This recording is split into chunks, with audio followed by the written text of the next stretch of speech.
آج کی دنیا میں جو بڑے بڑے مذاہب مؤثر طبقات انسانی میں پائے جاتے ہیں، ان میں سب سے پہلا نمبر تو مذہب مسیحیت یا عیسائیت کا ہے، جس کو انگریزی میں کرسچینٹی کہا جاتا ہے، اور حضرت عیسیٰ کے نام سے منسوب ہے۔ حضرت عیسیٰ علیہ السلام کو چونکہ جیزس کرائسٹ کا نام دیا گیا، یسوع مسیح کا، اور یسوع ان کا اصل نام تھا، اور مسیح یا کرائسٹ کا لقب ان کے صفات اور ان کے معجزات کی بنیاد پر ان کو دیا گیا، اور اس بنیاد پر قرآن نے بھی ان کو مسیح کہا ہے، اور دنیا کی تاریخ میں بھی آپ کو مسیح علیہ السلام اور یسوع مسیح کے نام سے جانا جاتا ہے۔ یہ مذہب دنیا کے آبادی کا تقریباً تیسرا حصہ ہے۔ 33% تک انسان جو ہیں، انسانی کل آبادی کا اتنا حصہ اس مذہب کے ساتھ وابستہ ہے۔ ان کی کتاب انجیل ہے، اور جس کو انگریزی میں بائبل کہا جاتا ہے، اور بائبل چونکہ پہلے یہودیت کی کتاب تورات کے ساتھ مل کر اجتماعی طور پر شائع ہوتی آئی ہے، اس لیے اس کا پہلی 5 صدیاں جو ہیں حضرت عیسیٰ علیہ السلام کے بعد کی، وہ تو تورات کے ساتھ ہی منسلک رہی ہے، اور 5ویں صدی میں اس کو الگ سے شائع کیا جانا شروع ہوا ہے۔ تو وہ بائبل جو آج کل مسیحیت کی بائبل ہے، جس کو انگریزی میں بائبل کرسچین بائبل یا بائبل آف کرسچینٹی کہا جاتا ہے، وہ انجیل مقدس اس مذہب کی مقدس کتاب مانی جاتی ہے۔ اور اس کتاب میں دراصل صرف ایک کتاب نہیں، اس کا ایک مجموعہ ہے 27 کتب کا، اور اس کتب میں وہ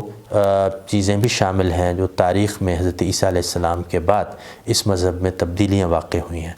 اور اس کی تعلیمات میں خاص طور پر سینٹ پال جو اس مذہب کی دوسری بڑی شخصیت ہے حضرت عیسیٰ کے بعد، ان کی تعلیمات بھی شامل ہو گئی ہیں، اور جدید مسیحیت جو کہ حضرت عیسیٰ کی تعلیمات سے بہت الگ ہے، وہ جدید مسیحیت کی یہ کتاب بائبل کے نام سے جانی جاتی ہے۔ اور یہ جدید مسیحیت یا پالوسی مسیحیت یا سینٹ پال کی متعارف کردہ مسیحیت جو ہے، وہی اس وقت دنیا کا سب سے بڑا مذہب ہے، جس کے ساتھ دنیا کی آبادی کا تیسرا حصہ منسلک ہے۔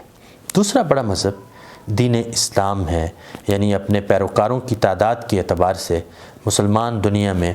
25% پائے جاتے ہیں۔ دوسرے لفظوں میں ہم یہ کہہ سکتے ہیں کہ مسلمان دنیا کی آبادی کا تقریباً 24% یا 25% موجود ہیں۔ یہ دین اللہ کی کتاب قرآن حکیم پر مبنی ہے۔ اس دین کی بنیاد نبی پاک صلی اللہ علیہ وسلم کی سیرت مطہرہ ہے، سنت نبوی صلی اللہ علیہ وسلم ہے، اور وہ کتاب قرآن حکیم کی ہی ایک تصویر ہے، کیونکہ نبی پاک کی سیرت اور قرآن حکیم ایک ہی سکے کے 2 رخ ہیں، اور اس اعتبار سے ہم دیکھتے ہیں کہ اس دین کے بنیادی مصادر میں قرآن حکیم اور سنت رسول صلی اللہ علیہ وسلم دونوں بنیاد کی حیثیت رکھتے ہیں۔ اس کا آغاز میرے نظر میں تو قرآن حکیم سے ہمیں سمجھنا چاہیے، اور اس اعتبار سے دیکھا جائے تو یہ دین پہلے انسان کے ساتھ شروع ہوا ہے، اور اس کی تکمیل قرآن حکیم اور نبی کریم صلی اللہ علیہ وآلہ وسلم کے ذریعے سے ہوئی ہے۔ یہ دین اسلام بنیادی طور پر 4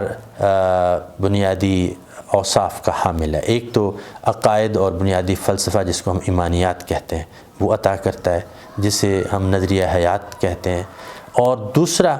اس دین کا امتیاز وہ عبادات ہیں جن کی رسوم اور طریقے اور جن کی بنیاد اللہ کی خشوع و خضوع پر کھڑی ہے،